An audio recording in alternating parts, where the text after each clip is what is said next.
சித்தர் வணக்கம். உலக தமிழ் அறிவாளிகளே, சித்தர்களின் அருளால் நலமுடன் பல்லாண்டு வாழ்வோம். டாக்டர் பிளஸ் ஊடக ரசிக பெருமக்களே, சித்தர்கள் சொல்லி இருக்கிற ஆரோக்கியமாக வாழ்வதற்குரிய வழிமுறைகளை நாம் தெரிந்து கொள்ளுகிற வாய்ப்பை நமக்கு டாக்டர் பிளஸ் சேனல் அளித்திருக்கிறது. இப்போ நாம் இதை பற்றி சொல்லுகிறேன் என்றால், சித்த மருத்துவம் தான் சிறந்தது என்றோ, சித்த மருத்துவம் எல்லா மருத்துவத்தை விட மேலானது என்றோ, சித்த மருத்துவம் ஒன்றே உலகில் நிரந்தரமான ஒரு சிறந்த மருத்துவம் என்றோ நான் சொல்லுவதாக பொருள் கொள்ளாதீர்கள். ஒருவருக்கு உடம்பு சரியில்லைன்னா அவருக்கு எந்த மருத்துவத்தின் மீது நம்பிக்கை இருக்கிறதோ, எந்த மருத்துவத்தின் மீது ஆர்வம் இருக்கிறதோ, எந்த மருத்துவம் அவருக்கு பலன் கொடுக்கிறதோ அந்த மருத்துவத்தை அவர் பின்பற்றிக் கொள்ளுகிற உரிமையை அவருக்கு தர வேண்டும். அவரை பயமுறுத்தக்கூடாது. நீங்கள் சித்தா சாப்பிடாதீங்க, நீங்கள் ஆயுர்வேதா சாப்பிடாதீங்க, நீங்கள் நேட்டிவ் மெடிசன் சாப்பிட்டீங்கன்னா உங்களுக்கு இது கட்டு போயிடும், அது கட்டு போயிடும், இப்படியெல்லாம் புரளிகளை பரப்பக்கூடாது. தெரியாத பேசக்கூடாது. சித்தாவை சாப்பிட்டா கிட்னி கெட்டு போயிடும்னு சொல்லுவது எவ்வளோ பெரிய அபத்தம் பாருங்க. ஒரு சித்த மருத்துவமே தெரியாத ஒருத்தன் ஏதாவது ஒரு மருந்தை செய்து கொடுத்து எங்கேயாவது ஒரு கெடுதி விளைஞ்சு போச்சுன்னா உடனே சித்த மருத்துவத்தால் வந்தது என்று சொல்லுகிற ஒரு அவல நிலை. கொஞ்ச நாளைக்கு முன்னாடி கூட ஊடகத்திலே ஒரு செய்தி வந்தது. வெங்கார பருப்பத்தை உடல் இழைப்பதற்கு சாப்பிட்டு அதனாலே ஒருவர் இறக்க நேர்ந்தது என்று ஒரு செய்தியை பார்த்தோம். அது உண்மையா பொய்யா என்பதை பற்றியெல்லாம் ஆராய்வதில்லை. உடனே அதை பற்றி ஊடகத்திலே விலாவரியாக ஊடகத்திலே விவாதிப்பது, அதை பற்றி பத்திரிகையில உடனே சித்த மருத்துவம் சாப்பிட்டு இப்படி ஆகிவிட்டது என்று சித்த மருத்துவத்துக்கு மீது ஒரு பழியை சுமத்துவது, இது மிகப்பெரிய ஒரு கொடுமை. இப்படி செய்யவே கூடாது. யாரோ ஒருவர் எதையோ ஒன்று சொன்னா உடனே சித்த மருத்துவம் இவர்களாக பேர் வைத்து விடுவதா என்ன? அப்படி இல்லை. அவர் செய்தது தவறு அல்லது அவர் செய்தது தவறா இல்லையா என்பதை ஆராய வேண்டும். இன்னொன்று, அதை பயன்படுத்தியவர் எப்படி பயன்படுத்தினார், அது முறையாக அதை சொன்ன முறையை கையாண்டார், அதை பார்க்க வேண்டும். இரண்டாவது, பொதுமக்களுக்கு ஒரு வேண்டுகோள். இந்த ஊடகங்களிலே எல்லாம், சமூக ஊடகங்களில் எல்லாம் சொல்லப்படுகிற செய்திகள் இப்படிப்பட்ட உபாதைகளுக்கும் அனுபவத்திலே மருந்துகள் இருக்கின்றன என்ற செய்தி மக்களுக்கு போய் சேர வேண்டும் என்பதற்கு தானே தவிர உடனே நீங்களே டாக்டர் ஆயிடணும்னு இல்லை. Self medication is dangerous. முறையாக ஒரு மருத்துவரை கலந்து அணுகி அதை தெரிந்து கொண்டு பிறகு மருத்துவத்தை பார்க்க வேண்டும். அதுதான் முறை. அந்த வகையிலே இன்றைக்கு இரத்த சோகை என்கின்ற ஒரு பிரச்சனையை நாம் பார்க்க இருக்கிறோம். இரத்த சோகை, இந்த ஹீமோகுளோபின் என்று சொல்லுகிற சிவப்பு நிறமி, அந்த சிவப்பு அணுக்களின் மீது இருக்கிற ஒரு சிவப்பு நிறமி, அந்த நிறமி தான் நாம் உயிர் வாழ்வதற்கு காரணம். அந்த நிறமி இருக்கிறது ஹீமோகுளோபின். அது ரெண்டு முக்கியமான வேலையை செய்கிறது. ஒன்று, காற்றிலே இருக்கிற உயிர்வழினா பிராணவாயு, ஆக்சிஜன், காற்றிலே இருக்கிற பிராணவாயுவை நுரையீரலில் இருந்து இரத்தத்திலே சேர்த்து இரத்தத்தின் மூலமாக உடல் முழுக்க எடுத்து சென்று செல்களுக்கு அளிக்கிறது. அப்போ அந்த ஹீமோகுளோபின் தான் அதை தூக்கிட்டு போறது. எங்க? நுரையீரலில் இருந்து உடல்ல இருக்கிற ஒவ்வொரு செல்களுக்கும் அந்த ஆக்சிஜனை கொண்டு போறது எது? ஹீமோகுளோபின். இந்த செல்களில் உருவாகிற கழிவு காற்றாகிய கரியமில வாயுவை அது கிரகித்து கொண்டு வந்து நுரையீரலில் வெளியேற்றுவதோ அந்த ஹீமோகுளோபின் தான். ஹீமோகுளோபின் எவ்வளவு பெரிய வேலை செய்கிறது பாருங்க. பிராணவாயுவை கொண்டு போய் செல்களுக்கு கொடுக்கிறது.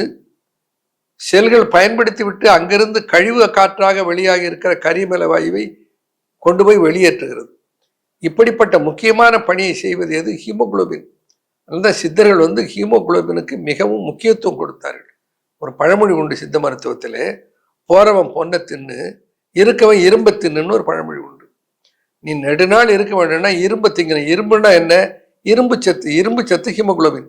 ஹீம் என்கின்ற இரும்பு சத்து தான் ஹீமோகுளோபின்ல இருக்கிறது. ஹீம் பிளஸ் குளோபின், அந்த புரதமும் இரும்பும் சேர்ந்து ஹீமோகுளோபின் என்ற ஒரு கூட்டு பொருளை உருவாக்குகிறது. அந்த ஹீமோகுளோபின் என்கின்ற சத்து நம்முடைய குருதியிலே இல்லை என்றால் நாம் யாரும் ஆரோக்கியமாக வாழ முடியாது. முதல்ல என்ன ஆகும்? அதை எப்படி கண்டுபிடிப்பது? பார்த்தாலே கண்டுபிடிச்சிடலாம். முகம் வெளியே இருக்கும், கண் ரெப்பை இப்படி கீழே அடிச்சு பார்த்தா வெள்ளையா இருக்க ரத்த ஓட்டம் இருக்காது. நாக்கை நீட்டி பார்த்தோம்னா நாக்கில் ரத்த ஓட்டம் இருக்காது, வெளிரி இருக்கும். உடலை பார்த்தாலே மிக அதிகமான நிலையில உடலே வெளிரி இருக்கும். சிவப்பா இருக்கும் இல்லை, வெளிரி இருக்கும். வெளிரி இருப்பது பேல், அப்படி இருக்கும். இதை வைத்தே அவருக்கு ஹீமோகுளோபின் குறைவாக இருக்கிறது என்பதை கண்டுபிடித்து விடலாம். சித்தர்கள் இந்த ஹீமோகுளோபின் குறைவாக இருப்பதை வெல்லுவதற்கு மிக மிக மிக முக்கியத்துவம் கொடுத்திருக்கிறார். இப்போ இதுல என்னன்னா, ஹீமோகுளோபினை தான் அது அலோபதியாக இருந்தாலும் கொடுப்பார்கள், அது ஹோமியோபதியாக இருந்தாலும் கொடுப்பார்கள், சித்த மருத்துவமாக இருந்தாலும் கொடுப்பார்கள், ஆயுர்வேதாவாக இருந்தாலும் கொடுப்பார்கள். எல்லாம் எந்த மருத்துவத்தில் இருந்தாலும் இப்போ ஹீமோகுளோபின் குறைவாக இருக்கிறதுன்னா அதை சரி செய்வதற்கு எந்த மருத்துவமாக இருந்தாலும் இரும்பு சத்தை தான் கொடுப்பார்கள். இப்போ ஃபெரஸ் ஃபியூமரேட் என்ற ஒரு சத்தை நவீன மருத்துவத்திலே கொடுக்கிறார்கள். சித்த மருத்துவத்திலே அயச்செந்தூரம், அயப்பற்பம், பெடி அன்னபேதி செந்தூரம், அன்னபேதி செந்தூரம் என்கின்ற மருந்துகள் எல்லாம் சித்த மருத்துவத்திலே பரிந்துரைக்கப்படுகின்றன. அது என்ன, இந்த ஃபியூமரேட், ஃபெரஸ் ஃபியூமரேட்டை எப்படி நவீன மருத்துவம் கொடுக்கிறதோ அதுபோல சித்த மருத்துவம் இந்த ஃபெரஸ் சல்ஃபைடை கொடுக்கிறது. இந்த ஃபெரஸ் ஓர் இருக்கிறது இல்லையா, அதிலே இருந்து அன்னபேதி என்கின்ற ஓரில் இருந்து தயாரிப்பது அன்னபேதி செந்தூரம். இந்த அன்னபேதி செந்தூரம் சிவப்பு நிறமாக இருக்கும். இந்த கருவேலம் பிஞ்சு இருக்கிறது பாருங்க, கருவேலம் பிஞ்சிலே அரைத்து எடுத்த இரும்பு தோள்களில் இருந்து போடப்படுகிற புடத்திலே கிடைக்கிற மருந்து தான் அயச்செந்தூரம் அல்லது அயக்காந்த செந்தூரம். என்ன ஆச்சரியம்னா, அயச்செந்தூரம் அயன்ல இருந்து கிடைக்கிறது. அயகாந்தம் என்பது காந்த இரும்பில இருந்து எடுப்பது. சித்தர்கள் என்ன கண்டுபிடித்திருக்கிறார்கள், பயோ மேக்னட்டிக் பவர் நம்முடைய உடல்ல இருக்கிறது, காந்த சக்தி நம்முடைய உடல்ல இருக்கிறது. அந்த அயகாந்த செந்தூரம் அயச்செந்தூரத்தை விட சக்தி வாய்ந்தது என்று கண்டறிந்திருக்கிறார்கள். அவ்வளவு தூரம் ஒரு அறிவியல் ஞானம் பெற்றிருந்தவர்கள் சித்தர்கள். அப்போ இந்த அயச்செந்தூரம் அயகாந்த செந்தூரத்தை விட மிகச்சிறந்தது எது என்றால், நான் அறிந்த வரையில் ஃபெரஸ் ஃபியூமரேட்டை விட, ஃபெரஸ் ஃபியூமரேட் ஹீமோகுளோபினுக்காக நம்ம எடுத்துக் கொடுக்குறோம்னா மலச்சிக்கல் வரும். அடுத்த நாள் கட்டாயமாக மலச்சிக்கல் வரும் எந்த அயன் மாத்திரை எடுத்துக்கொண்டாலும். ஆனால் வெடி அன்னபேதி செந்தூரத்தை எடுத்துக்கொண்டால் மலக்கட்டே வராது, கான்ஸ்டிபேஷனே வராது. ஏன், அது தயாரிக்கிற முறை எப்படி, அது சுத்தி செய்கிற முறை எப்படி. அதே வெடி அன்னபேதி செந்தூரம், வெடியுப்பு அன்னபேதியை சேர்ந்து தயாரிக்கப்படுகிற வெடி அன்னபேதி செந்தூரம் மிக ஆற்றல் படைத்த ஒரு ஹீமோகுளோபினை கூட்டுகிற வல்லமை உடையது, கான்ஸ்டிபேஷனே இல்லாமல். கர்ப்பிணி பெண்ணாக இருந்தாலும் ஏன்னா கான்ஸ்டிபேஷன் வந்தால் என்ன ஆகும், மலம் சிக்கி மலம் இறுகி கெட்டியாக வெளியாகிற போது ஆசன வாயை கிழித்து விட்டு அதனாலே பைல்ஸ் வரும், அதனால ப்ளீடிங் பைல்ஸ் வரும், அதனால பல பிணிகள் வரும். அப்போ கான்ஸ்டிபேஷன் வராமலே ஹீமோகுளோபினை கூட்டுகிற ஆற்றல் உடையது வெடி அன்னபேதி செந்தூரம். அது செய்கிற முறையில் இருக்கிறது. இப்போ நாம் சில்வா என்று ஒரு மருந்தை உருவாக்கி இருக்கிறோம். இந்த சில்வா என்பது என்ன, இந்த சில்வாவில் என்ன இருக்கிறது, கடுக்காய், தாண்டிக்காய், நெல்லிக்காயோடு சேர்ந்து வெடி அன்னபேதி செந்தூரம் இருக்கிறது.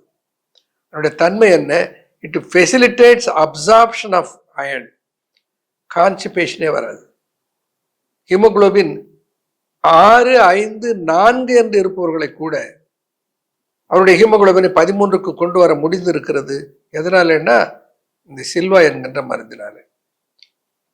அந்த சில்வாவோடு சேர்த்து எதை கொடுப்போம், மாதுளை மணப்பாகு என்று ஒரு பாகம் இருக்கிறது, அதை பற்றி தனியாக பேசுகிறேன். இந்த மாதுளை மணப்பாகு இந்த மாதுளம்பழத்தினுடைய சாறில இருந்து தயாரிக்கப்படுவது. இரும்பு சத்தை கூட்டுகிற, ஹீமோகுளோபின் கண்டென்ட்டை அதிகப்படுத்துகிற, குருதியில இருக்கிற ஹீமோகுளோபினை கூட்டுகிற ஆற்றல் அந்த மாதுளை மணப்பாகுக்கு உண்டு. நம்ம என்ன செய்வோம், சர்க்கரை நோய் இல்லாதவர்களாக இருந்து அவர்களுக்கு அனிமியா இருக்குமானால் இந்த சில்வா என்கின்ற மாத்திரையை 3 வேளையும் சாப்பாட்டுக்கு பிறகு ஒன்றொன்று எடுக்க சொல்லிவிட்டு இந்த மாதுளை மணப்பாகை சாப்பாட்டுக்கு முன்பு 15-15 மில்லி சாப்பிட கொடுப்போம். இந்த ஹீமோகுளோபின் 10, 9, 11 என்று இருப்பவர்கள் இதை ஒரு 3 அல்லது 4 மாதம் எடுத்துக்கொண்டால் அவருடைய ஹீமோகுளோபின் 13க்கு வந்துவிடும். பெண்களாக இருந்தால் 14 வந்துவிடும், ஆண்களாக இருந்தால். இது ஐயம் இல்லாமல். என்ன ஒண்ணு, உணவிலேயும் இதை இதை முன்னேற்றிக் கொள்ள முடியும். குறிப்பாக இந்த முருங்கைக்கீரை இருக்கு பாருங்க, முருங்கைக்கீரையை அன்றாடம் கையாண்டு வந்தால், அன்றாடம் ஒன்றாகாது, பயப்பட வேண்டியதே இல்லை. அல்லது குறைந்தது வாரத்தில் ஒரு 3-4 முருங்கைக்கீரை சூப்பு, முருங்கைக்கீரை பொரியல், முருங்கைக்கீரை மசையில் எடுத்துக்கொண்டால்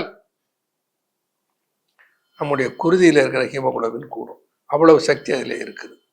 அடுத்தது நெல்லிக்காய். நெல்லிக்காய் சிலருக்கு சளி பிடிக்கும், அவர்கள் அதை எடுத்துக்கொள்ளக்கூடாது. அப்படி சளி பிடிக்கவில்லை என்றால் நெல்லிக்காயினுடைய சாறை அன்றாடம் எடுத்துக்கொண்டு வந்தால் ஹீமோகுளோபின் கூடும். அப்படி நெல்லிக்காய் சாறு எடுத்து ஹீமோகுளோபின் கூடலன்னு வச்சுக்கோங்க, கறிவேப்பிலை சாறு அல்லது கறிவேப்பிலை கஷாயம், கறிவேப்பிலை சூரணம் இருக்குது, அதை கஷாயம் போட்டு சாப்பிடலாம். கறிவேப்பிலை சூரணம் கஷாயமாக போட்டு சாப்பிடலாம். அந்த கறிவேப்பிலை இருக்கிறது, கறிவேப்பிலையை போட்டு அரைத்து, அந்த கறிவேப்பிலை அரைத்து எடுத்து வடிகட்டி அந்த கறிவேப்பிலை ஜூஸாக சாப்பிடலாம். அப்படி கறிவேப்பிலை எடுத்துக்கொள்வது, மாதுளம்பழத்தினுடைய சாறை எடுத்துக்கொள்வது, நெல்லிக்காயை சாப்பிடுவது, இப்படி உணவாலேயே நாம் நம்முடைய சர்க்கரை, நம்முடைய ஹீமோகுளோபின் கண்டென்ட்டை கூட்டிக் கொள்ள முடியும்.